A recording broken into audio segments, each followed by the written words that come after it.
Hello, Suki. Good morning. Ito, maghanap tayo ng pwedeng maulam, Suki, para almusal. Kukuha ko ng papaya. Uy! Papaya!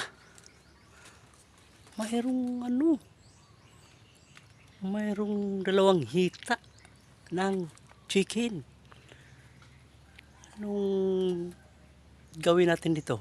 Anong klaseng luto to? Mayroong papaya, mayroong hita. Oh, laki oh. Wow! Tinula! Tinula. Kasi may malaking paa, malaking hita. Ito, papaya. Thank you Lord, may ulam na kami.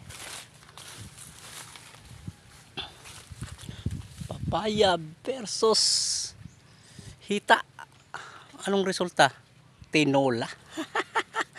Wow, laki. Ayun, kukuha tayo ng papaya.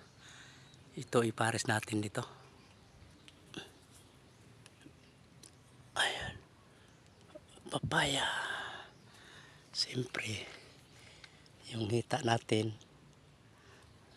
kukunin na rin natin. Ay, sarap tong ulam na to.